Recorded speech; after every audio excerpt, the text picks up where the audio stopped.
મિત્રો નમસ્કાર, સ્વાગત છે તમારું સ્વયં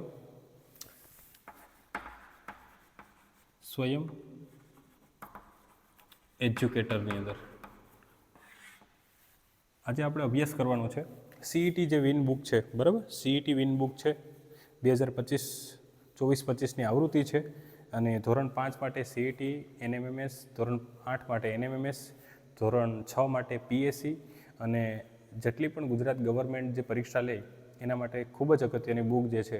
અને એમનું જે આજનું જે એકમ છે, બરાબર, એ છે એકમ નંબર 8 અને સમિતિ અને આકાર, બરાબર. તો અંગ્રેજીમાં સંમતિને કહેવાય સિમેટ્રી. હવે સિમેટ્રી એટલે શું સમજીએ, બરાબર. ઇઝી ટોપિક છે, એકદમ ઇઝી છે, ખાલી એકવાર સમજી લઈએ એટલે આપણને જીવનભર ભૂલા એમ નથી. સિમેટ્રી એટલે શું? તો કે કોઈ પણ એવી આકૃતિ, બરાબર, જેમ કે હું તમને એક ચોકલેટની આકૃતિ આપું આવી, બરાબર, એક ચોકલેટની આકૃતિ આપું, જેમ કે કોઈ એક ચોકલેટ છે, બરાબર, આવી રીતે. હવે આ ચોકલેટ જે છે, બરાબર, એને આપણે વચ્ચેથી સરખા ભાગ કરી શકીએ? તો કે હા, બરાબર. અથવા તો આ વચ્ચે જે મૂકેલો છે એ દર્પણ છે. શું છે? દર્પણ. દર્પણ એટલે અરીસો. દર્પણ એટલે અરીસો. અને આ જે અરીસો છે, બરાબર, દર્પણનો જે અરીસો છે, દાખલા તરીકે ધારો કે અરીસો છે અને આ ચોકલેટની વચ્ચે આપણે મૂકી દઈએ, બરાબર, તો અડધી ચોકલેટ છે ને એ અરીસાની અંદર પૂરેપૂરી સંપૂર્ણપણે દેખાય, બરાબર, એવી આકૃતિ કમ્પ્લીટલી દેખાય, એવી આકૃતિ દેખાય. તો જો એવી આકૃતિ જે બને ને એમને સમમિતિ કહેવાય, બરાબર, સિમેટ્રી. પછી કોઈ પણ એક વર્તુળ છે, તો આ વર્તુળ છે, બરાબર, તો વર્તુળની વચ્ચે આમ લીટો કરીએ, બરાબર, એટલે કે આપણે અહીંયા દર્પણ પ્રતિબિંબ કરવાનું છે, બરાબર. દર્પણ એટલે અરીસો. દર્પણ એટલે અરીસો. હવે અરીસો વચ્ચે મૂકીએ તો આ અડધો જે ભાગ છે, આ જે અડધો ભાગ છે ને એ સંપૂર્ણપણે અરીસાની અંદર પૂરેપૂરો દેખાય, બરાબર. અડધો એની સામે અડધો આવી જાય અરીસાની અંદર. એટલે એવા જો આકાર બનાવતી કોઈ પણ આકૃતિ હોય એને સમમિતિ કહેવાય, બરાબર. જેમ કે આપણે જોઈએ, દાખલા તરીકે કોઈ એબીસીડીનો અક્ષર લઈએ, બરાબર. જેમ કે એબીસીડીનો અક્ષર છે એ એ લઈએ, બરાબર. એબીસીડીનો અક્ષર એ લઈએ. હવે એ છે એની વચ્ચે તમે અહીંયાથી આમ સામે અરીસો રાખો, બરાબર, આમ અરીસો રાખો, તો આ જે અડધો ભાગ છે, અરીસાની અંદર એ સંપૂર્ણપણે સામે એના જેવો જ દેખાય ને, બરાબર. અરીસાની અંદર સામે એની જેવો જ દેખાય.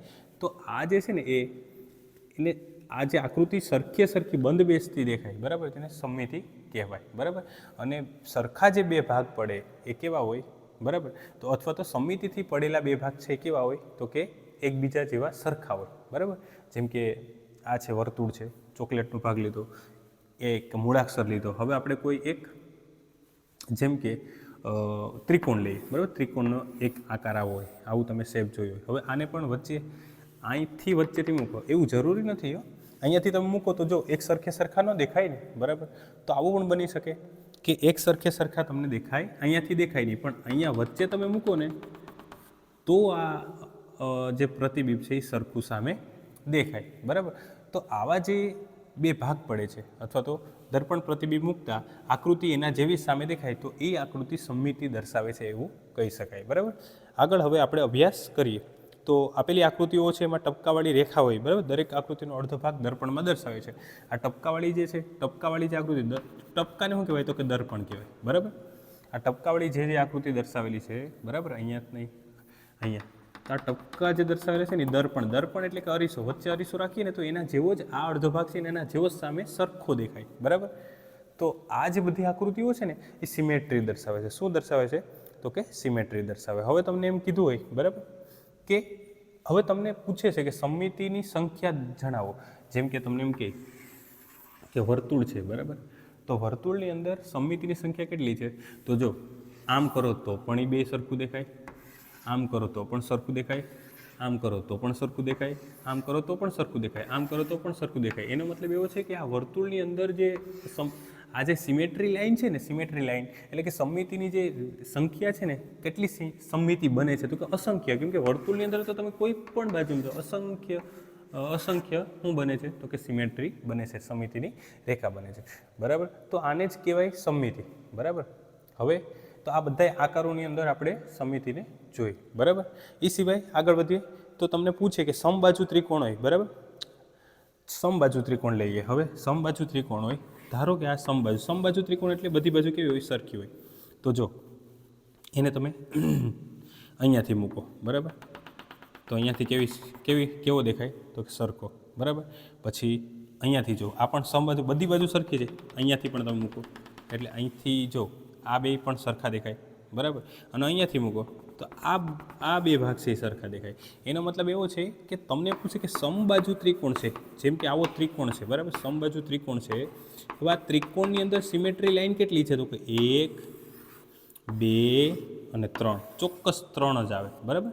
3 જ લાઈન આવે, બરાબર. સિમેટ્રીની લાઈન કેટલી છે અથવા તો સિમેટ્રી કેટલી મળે, તો એમ આની અંદર 3 મળે, બરાબર.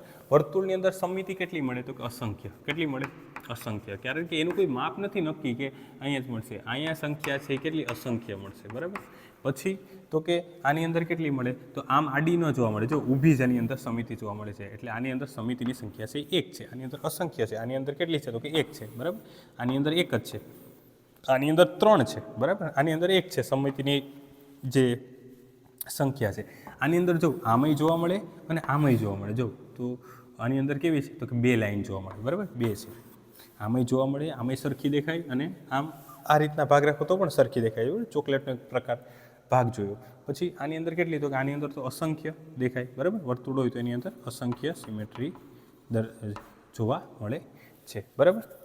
તો હવે આના પછી આપણે એના પરિભ્રમણ કેન્દ્રો જોવાના છે. પરિભ્રમણ કેન્દ્રનો એનો કોણ જોવાનો છે. હવે એ આના પછીના લેક્ચરની અંદર આપણે ભણીશું. આભાર.